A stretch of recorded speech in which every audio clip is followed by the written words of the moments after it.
Hello everyone and welcome to my build video for the Flames of Oblivion patch. This is a no-proc test build, which you're gonna probably use for the next 6 months. It's all stats, not many sets to choose from, so for you crafting around like 6 sets, another 2 to 4 pieces isn't exactly hard. You just try to push the most stats you possibly can. With this said, I saw many mistakes that other people made in the terms of like what sets they use, or generally just choosing not optimal setups. So what I'm gonna show you is the most stat dense build for a Stamblade X patch, including the CP that you'll have to run in cyrodiil, I guess. And that would be 1 piece Village Rev, 1 piece Crocs, 5 pieces of Hunting's Rage. I just absolutely despise that set, but that's just what we have to run. Asperger Maul, Sharpened, Asperger Necklace, Infused Weapon Damage, and 2 Asperger Rings that are Blood-Free Steel and with weapon damage. And that's just because the base stats in Flames of Oblivion patch are just mega high. That's why you'd rather spec for Bloodthirsty to gain more damage on your Executioner. And your backbite choice should be Critical Riposte. I saw other people take Death's Wind, which to me is just stupid because 400 critical resistance is at least 10 times more mitigation than 1.4k armor. On top of that, if Potentantis would work, I'd use that, but it doesn't. So now I thought about going with Half Regen next patch because of the unbalanced CP star that gives you around like 1.5k Half Regen, depending on how much ultimate you have. But because it's no proc test and Half Regen is only ever good against pressure, such as dots or proxies, you won't experience the need to have any health regen next patch, especially with the healing being just so good. That's why you're gonna go with Empire Stage 3 here and Abuse Undeath. On top of already the much needed offensive stats, and yeah, just Vampire provides you that too, with 300 more weapon damage out of Sneak. And the Shadow Moons you're gonna run instead over. And what I run to just get a little bit more damage is just 2 Divines, because you can either run 3 Impen, like I did here, because I run 1 Impen and 2 Divines, so you can either run the 3 Impen or 2 Divines, 1 Impen. Obviously Reinforced Heavy Chest is the meta, and the other traits are gonna be well fitted.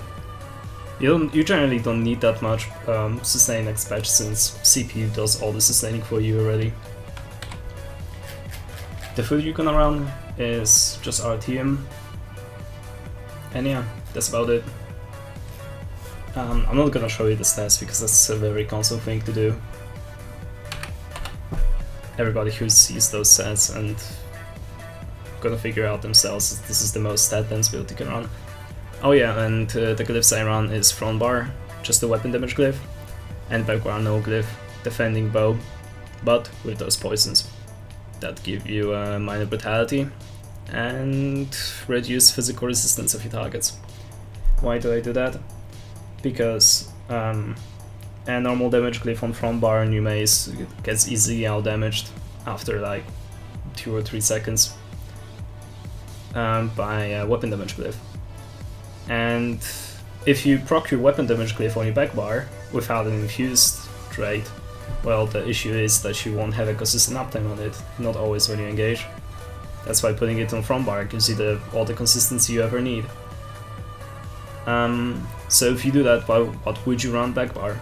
Well, I run poisons, because they're easy to proc, since you're gonna be weaving in between your buffs or whatever you do anyway.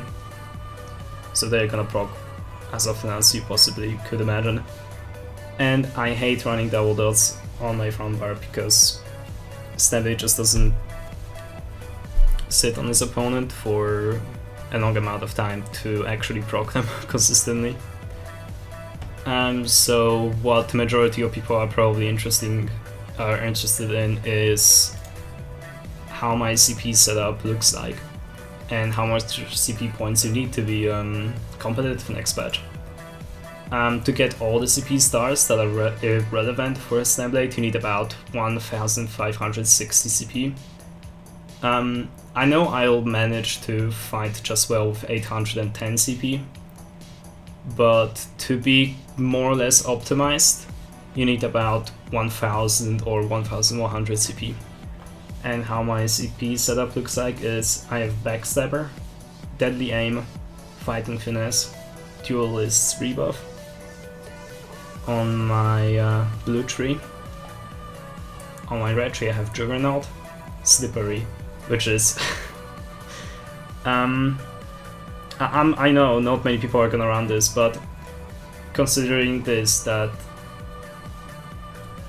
is simply a sustain CP star, and it can be compared to every other sustain set 5-piece out there. Take my word for it, it's just really good. Unchained and Rejuvenation. Instead of Backstabber, another thing you can take, I'm not sure yet how much defense I'll need next patch. I know next patch everything is gonna hit hard like a motherfucker. You can either use Resilience or Backstabber. For now I'm gonna see if my build works with more damage. The CP stars you generally want to focus on getting in the blue tree are Hardy, Elemental Aegis,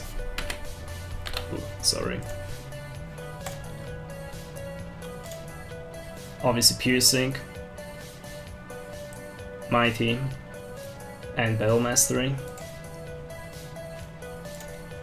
The other ones would be Deadly Aim and Duelist rebuff. Duelist rebuff is very important. You will need it so much. This is also important, kind of, for your max sustain. And let's just, yeah, whatever. Can have that. Notice how I didn't put points into everything, because I only got the stars that would be very important to me, to show off like that you don't really need that many CP to be competitive now. And the CP stars you need to focus on in the red tree would be Survival Instincts. This is the most broken CP star in the game.